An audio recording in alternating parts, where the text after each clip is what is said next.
এই তিন শ্রেণী নেতা, শিক্ষক, ব্যবসায়ী যদি দূষিত হয় তাহলে একটা সমাজ, রাষ্ট্র, পরিবারও দূষিত হয়ে যায়।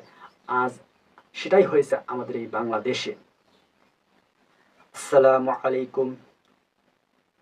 আলহামদুলিল্লাহি ওয়াহদা ওয়াসসালাতু ওয়াসসালামু আলা মান লা নাবিয়্যা বা'দা। আউযু বিল্লাহি মিনাশ শাইতানির রাজিম।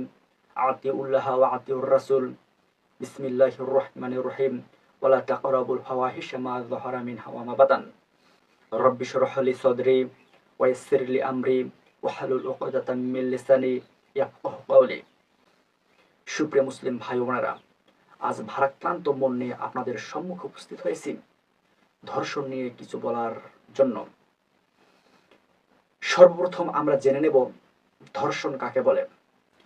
ধর্ষণ হচ্ছে বিবাহ বহির্ভূত ছেলে কর্তৃক জোর জবরদস্তি করে মেয়েকে যৌনাচারে লিপ্ত করা, অথবা মেয়ে কর্তৃক জোর জবরদস্তি করে ছেলেকে যৌনাচারে লিপ্ত করা। এই ধর্ষণের জন্য কারা দায়ী? আমরা সাধারণত জানি যে বকাটে, গাঁজাখোর, মদখোর, চোর, ডাকাত, নারী পিয়াসীরা এই ধর্ষণের জন্য দায়ী। আমরা এটাও জানি যে আজকালকার মেয়েরা অশালীন পোশাক পরে, আটোসাটো পোশাক পরে। আমরা মূলত এগুলোর জন্য ধর্ষণকে দায়ী করি। আসলে ধর্ষণের জন্য কারা দায়ী বা কি কি বিষয়গুলো দায়ী, এগুলো আজ আমরা একটু অন্য আঙ্গিকে জেনে নেব। তবে আপনি প্রস্তুত থাকেন কথাগুলোকে হজম করার জন্য। ধর্ষণের জন্য কারা দায়ী? আমি প্রথম কারণ হিসেবে দাঁড় করাবো নেতা। এই নেতা পর্যায়ের প্রথম নেতা হচ্ছে পরিবারের নেতা, পিতামাতা। অবাক হয়ে গেলেন যে পিতামাতারা ধর্ষণের জন্য দায়ী? জি হ্যাঁ, এই কুলাঙ্গার পিতামাতারা ধর্ষণের জন্য দায়ী। এই কুলাঙ্গার পিতামাতা কারা? যারা কোরআন এবং সুন্নাহ মানে না, যারা কোরআন এবং সুন্নাহ দ্বারা নিজেদেরকে গড়িয়ে তোলেনি, তারাই হচ্ছে কুলাঙ্গার পিতামাতা। আর এই কুলাঙ্গার পিতামাতারাই বর্তমানে এই সব ধর্ষণ যে হচ্ছে আমাদের সমাজে, এইসব ধর্ষণের জন্য দায়ী। জি হ্যাঁ, এইসব কুলাঙ্গার পিতামাতারা তারা তাদের ছেলে মেয়েদেরকে আজ সহশিক্ষামূলক প্রতিষ্ঠান, যে প্রতিষ্ঠানগুলো ইহুদি খ্রিস্টানরা তৈরি করে দিয়েছে আমাদেরকে, সেই সব শিক্ষা প্রতিষ্ঠানের মধ্যে তারা পাঠিয়ে দিচ্ছে, যেখানে ছেলে মেয়ে পশু প্রাণীর মতো চলাফেরা করে, পশু প্রাণীর মতো বসবাস করে, পশু প্রাণীর মতো অবস্থান করে। সেই সব শিক্ষা প্রতিষ্ঠানে তাদের ছেলে মেয়েদের উন্নত জীবনের জন্য তারা সেই সব শিক্ষা প্রতিষ্ঠানে তাদেরকে পাঠিয়ে দিয়েছে, এবং সেখানে ছেলেমেয়েরা যে কি করতেছে এসব বিষয়ে তারা কোনো ধ্যান রাখতেছে না। তারা ওখানে স্পষ্টভাবে কি হচ্ছে না হচ্ছে এসব খোঁজ খবর না নিয়ে তারা পাড়া মহল্লা গল্প গুজবে ফাটিয়ে দেয় যে আমার মেয়ে অমুক ভার্সিটিতে পড়ে, আমার মেয়ে অমুক বিশ্ববিদ্যালয়ে পড়ে, আমার মেয়ে অমুক কলেজে পড়ে, আমার মেয়ে অমুক অমুক তমুক ইত্যাদি ইত্যাদি। কিন্তু ওখানে গিয়ে তারা কি করতেছে এইসব বিষয়ে তাদের তেমন কোনো ভ্রুক্ষেপ নেই। আর এইসব কুলাঙ্গার পিতামাতারা তাদের ছেলে মেয়েদের দেহের আকার আকৃতি, দেহের পরিবর্তন সম্পর্কে স্পষ্ট ধারণা রাখে না। যদি স্পষ্ট ধারণা রাখতো তাহলে একটা মেয়ের যে মাসিক হয় সেই মাসিকের সময় তাতে সে সতর্ক থাকতো, তার পরের কার্যক্রমগুলো কি হয় সেই বিষয়ে সতর্ক থাকতো। কিন্তু এই কুলাঙ্গার পিতামাতারা সতর্ক নয়। আজ এই কুলাঙ্গার পিতামাতারাই তাদের ছেলে মেয়েদেরকে অশ্লীলতার জন্য, তাদের পবিত্রতা নষ্ট করার জন্য এইসব খোয়ারের অর্থাৎ সহশিক্ষামূলক প্রতিষ্ঠানের মধ্যে পাঠিয়ে দিচ্ছে যে যাও, বিষয়টা এমন যে যাও যাও ওখানে পাঠা রয়েছে, তোমাকে উন্নত শিক্ষা দেবে, তোমাদের চরিত্রকে উন্নত করবে। জি হ্যাঁ, তাদেরকে উন্নত শিক্ষাই দেওয়া হয়। এসব পাঠাদের দিয়ে, এইসব খোয়ারের শিক্ষা ব্যবস্থা দিয়ে তাদেরকে উন্নতি করা হয়, উন্নত শিক্ষা দেওয়া হয়। তা হচ্ছে নোংরামির দিক দিয়ে তারা উন্নত হয়। এইসব কুলাঙ্গার পিতামাতারা ধর্ষণের জন্য মূলত দায়ী, কারণ তারা তাদের ছেলে মেয়েদের শিক্ষার পরিবেশ, তাদের ছেলে মেয়েদের আচার আচরণ, খাওয়া দাওয়া, পোশাক পরিচ্ছদের বিষয়ে কোনো ভ্রুক্ষেপ রাখে না। ভ্রুক্ষেপ রাখলে কি আর শহরের মধ্যে এরকম অশ্লীল পোশাকে আমাদেরকে মেয়েদেরকে দেখতে হয়? যেখানেই যাচ্ছে সেখানে অশ্লীল পোশাক আদি পরে মেয়েরা ঘোরাফেরা করতেছে। কি জঘন্য চিত্র! নেতা পর্যায়ের দ্বিতীয়ত হচ্ছে রাষ্ট্রীয় নেতা নেত্রীরা। এই রাষ্ট্রীয় নেতারা খুবই গুরুত্বপূর্ণ। আমাদের বর্তমান এই দেশের মধ্যে রাষ্ট্র কর্তৃকই অশ্লীলতার প্রচার প্রসার করা হচ্ছে। যেখানে রাষ্ট্র কর্তৃক অশ্লীলতার প্রচার প্রসার করা হচ্ছে, সেখানে ধর্ষণ না হয়ে পারে? এর রাষ্ট্রই তো বিভিন্নভাবে অশ্লীলতা প্রসার প্রসারের জন্য টাকা দিচ্ছে, সাহায্য দিচ্ছে, প্রশাসনিক সাহায্য করতেছে। এই থিয়েটার হলগুলো কিভাবে নগ্নতা প্রচার করে দিচ্ছে আমাদের মাঝে। ব্যানার, ফেস্টুন, তারপর বিলবোর্ডে অশ্লীলতার সরাসরি। রাষ্ট্র কিন্তু ইচ্ছা করলে পারে এগুলো বন্ধ করে দিতে, কিন্তু রাষ্ট্র করতেছে না। রাষ্ট্র আরো সুযোগ সুবিধা করে দিচ্ছে।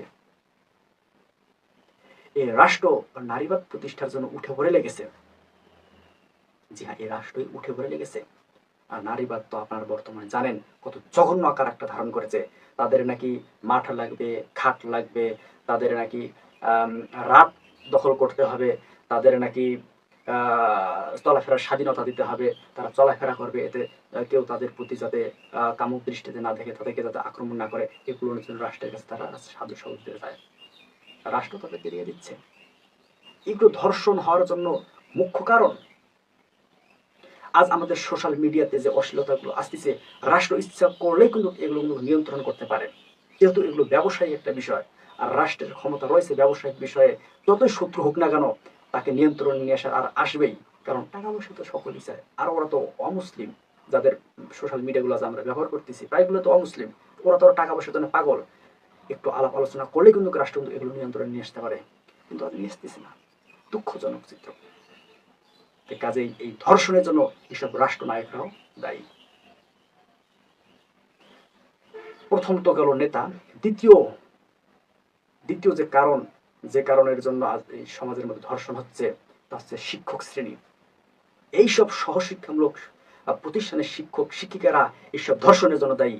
জি হ্যাঁ, আজ বিশ্ববিদ্যালয় সমূহের ভিতরে যে রকম অশ্লীলতা চালু হচ্ছে, যে রকম অশ্লীল কাজকর্ম হচ্ছে, স্যার টিচারদের সামনেই ছেলেমেয়েরা অশালীন পোশাক পরে আসতেছে, অশালীন কথাবার্তা বলতেছে, অশ্লীল কাজকর্মের মধ্যে তারা লিপ্ত হয়ে যাচ্ছে। কিন্তু এইসব কুলাঙ্গার বর্বর অজ্ঞ এই সার শিক্ষক টিচাররা কোনো বাধা দিচ্ছে না। আশ্চর্য ব্যাপার, কোনো বাধা দিচ্ছে না। এরা যে বাধা দিচ্ছে না, এই বাধা না দেওয়াতে এরা পৃথিবীর মধ্যে জঘন্য কাজ করতেছে। আর এই জঘন্য কাজ যারা করে তারাই জঘন্য। এই স্কুল, কলেজ, এই বিশ্ববিদ্যালয় সবের শিক্ষক শিক্ষিকারা এই ধর্ষণের জন্য দায়ী। এরাগুলো শিক্ষার নাম করে সাংস্কৃতিক বিষয় বলে তারা আজ মেয়েদেরকে নাচাচ্ছে। মেয়েদেরকে তো নাচাচ্ছে, ছেলেদেরকে তো নাচাচ্ছে। তারা যে নিজের যে টাকা দিয়ে নাচাবে তাদেরকে না, ছাত্রদের কাছ থেকেও টাকা নিচ্ছে এসব কুলাঙ্গার শিক্ষক শিক্ষিকারা। এটাই নাকি বলে প্রগতি, এটাই নাকি বলে আধুনিকতা। এসব কুলাঙ্গার স্যার শিক্ষকরা এই ধর্ষণের জন্য দায়ী।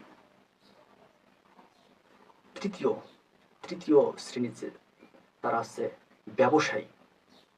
এই ব্যবসায়ী শ্রেণীর মধ্যে সর্বপ্রথম আমি দোষারোপ করব যারা পোশাকের ব্যবসা করে।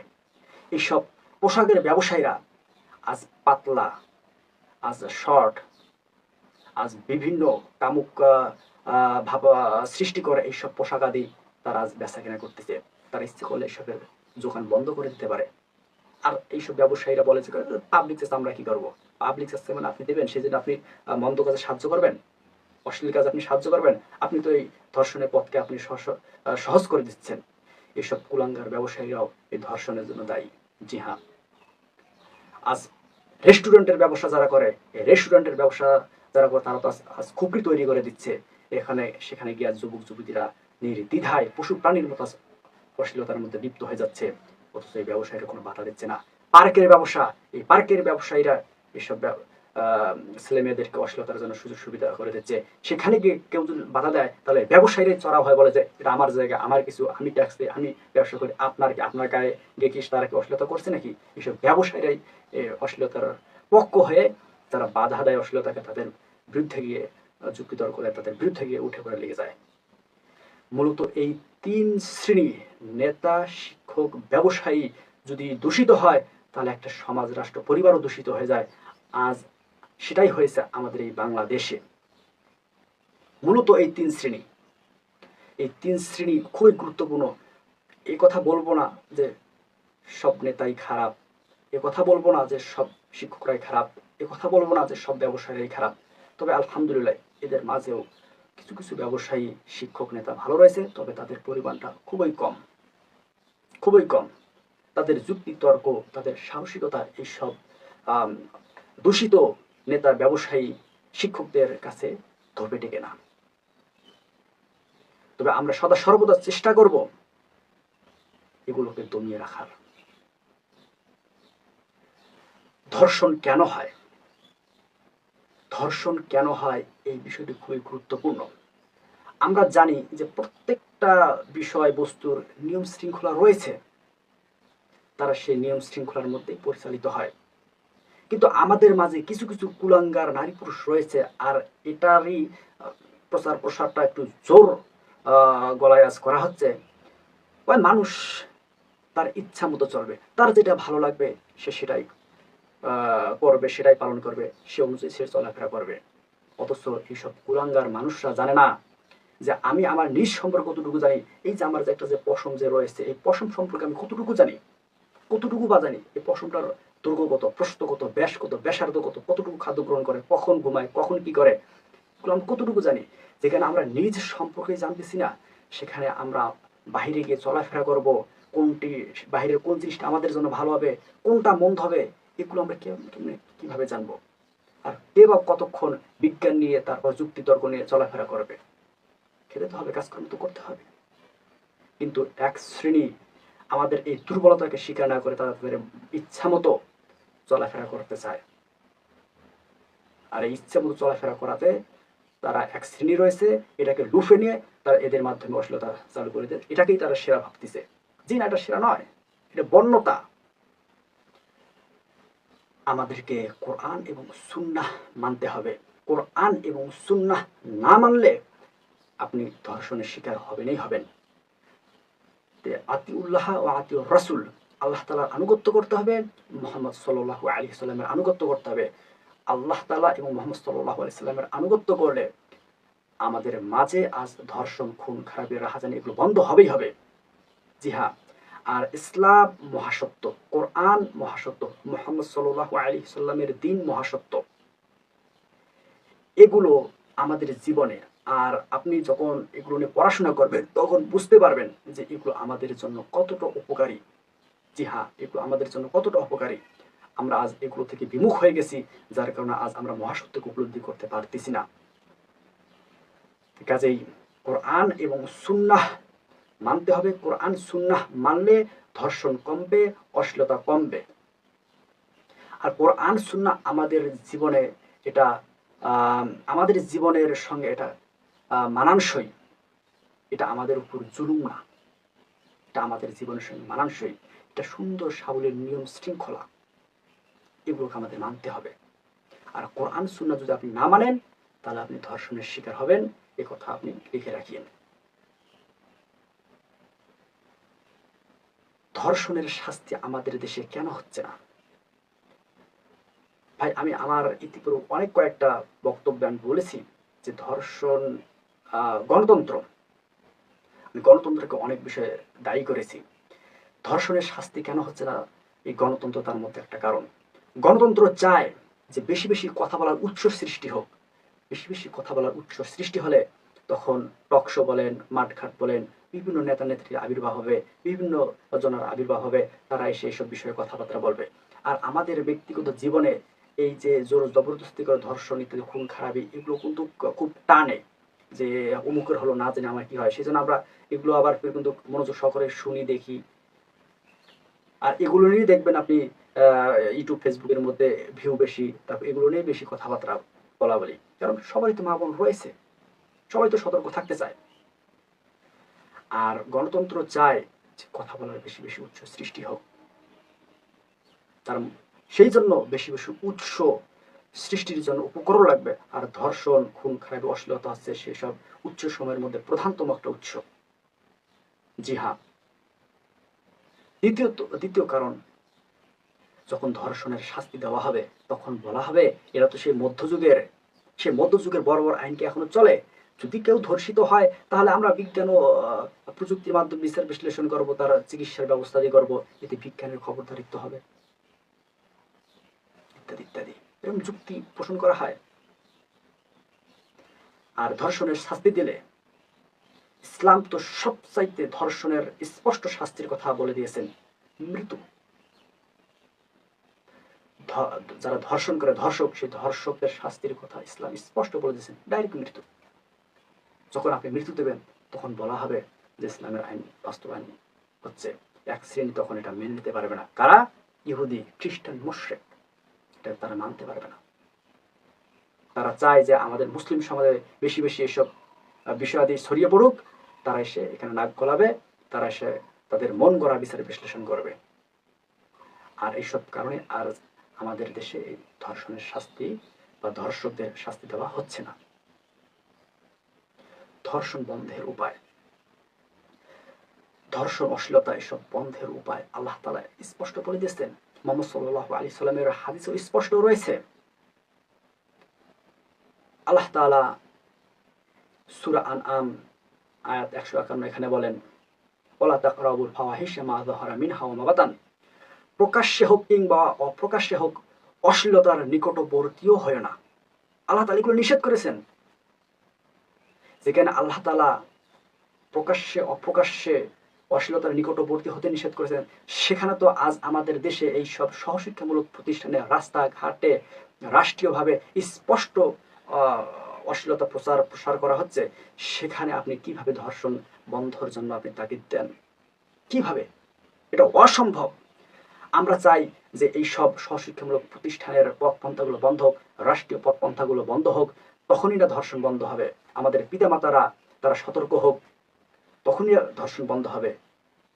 আজ আমাদের মাঝে প্রকাশ্য অশ্লীলতার পথপন্থাগুলো খোলা, এই পথপন্থা যে খোলা রয়েছে, এই খোলা পথপন্থায় আপনি কখনো ধর্ষণ বন্ধ করতে পারবেন না। এইসব পথপন্থাকে বন্ধ করতে হবে। আল্লাহ বলেছেন প্রকাশ্য অপ্রকাশ্যে চিন্তা করেন, চিন্তা করেন আপনি।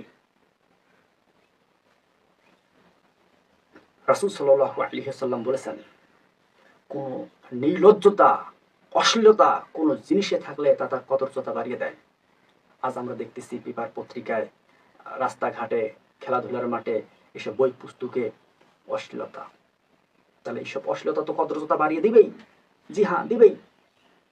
এগুলো কখনো সঠিক ভালো জিনিস যে সৃষ্টি করবে, জি না, এগুলো অশ্লীলতা বাড়িয়ে দিবেই দিবে। এগুলো আমাদেরকে বন্ধ করতে হবে। আর এই উম্মতের একটা ভয়ঙ্কর ফিতনা হচ্ছে নারী ফিতনা, যে বুদ্ধিমানের বুদ্ধিকে খেয়ে দিতে পারে। কাজেই এইসব অশ্লীলতা পথ পন্থাগুলো আমাদেরকে বন্ধ করে দিতে হবে। প্রকাশ্য অপ্রকাশ্য অশ্লীলতার কাছে যাওয়া যাবে না, নিষেধ। আমরা আমাদের দেশে যে দেখি ধর্ষণ বন্ধের জন্য দুইটি শ্রেণী আন্দোলন করতেছে। একটা হচ্ছে আলেম সমাজ, যারা কোরআন সুন্নাহ অনুযায়ী চায় যে ধর্ষণ বন্ধ হোক। আরেকটা হচ্ছে এইসব সহশিক্ষামূলক প্রতিষ্ঠানের ছাত্র ছাত্রীরা, তারাও ধর্ষণ বন্ধ হওয়ার জন্য তারাও আন্দোলন করতেছে। কারটা কি? আলেম সমাজ যারা কোরআন সুন্নাহ মানেন, এই সমাজ চাচ্ছে নিঃস্বার্থভাবে যে সমাজে ধর্ষণ বন্ধ হোক, অশ্লীলতা বন্ধ হোক, সকলেই তাদের প্রাপ্য অধিকারগুলো পাক। একটা মেয়ে চায় পবিত্র ছেলে, ঠিক একটা মেয়ে চায় তার স্বামী হোক পবিত্র, ঠিক একটা ছেলে চায় তার স্ত্রীটা হোক যাতে পবিত্র। উভয়ের কামনাই সমান, আর উভয়েরই পবিত্রতা উভয়ের জন্যই 100 প্রয়োজন। আর এই জিনিসটি চায় আলেম সমাজ, যে আমাদের ছেলেমেয়েরা পবিত্র হোক। আর পবিত্র থাকলে এতে আত্মবিশ্বাস বাড়ে, এতে মানুষের ব্যক্তিত্ব বাড়ে, এতে মানুষ সাহসী হয়, এতে মানুষের মর্যাদা বাড়ে। আর বিপরীতে আর শাহবাগীরা, এসব স্বশিক্ষামূলক প্রতিষ্ঠানের ছাত্রছাত্রীরাও ধর্ষণ বন্ধ হওয়ার জন্য আন্দোলন করতেছে।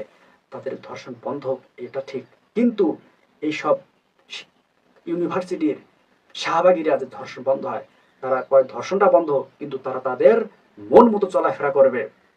তাদের কাজটা, উদ্দেশ্যটা ভালো, কিন্তু পরবর্তীতে তারা উদ্ভটভাবে তারা অশ্লীল পোশাক আদি পরে চলাফেরা করবে, এতে যাতে তাদেরকে যাতে ধর্ষণ না করা হয়, তারা এটা কামনা করে।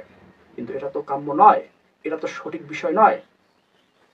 তাদেরকেও ধর্ষণ যাতে না হয় সেই পথ পন্থাগুলো তাদেরকেও অবলম্বন করতে হবে, কিন্তু তারা এটা মানবে না। ধর্ষণ বন্ধ হবে, কিন্তু তারা তাদের ইচ্ছা মতো তারা শার্ট পরবে, জামা পরবে, তারা অলঙ্গ হয়ে থাকবে, সেটা তাদের স্বাধীনতা, তারা এটা কামনা করে।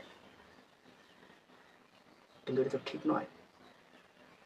আজ আমরা দেখতেছি দুটি সমাজের দুটি শ্রেণীর দুদিকে চাওয়া।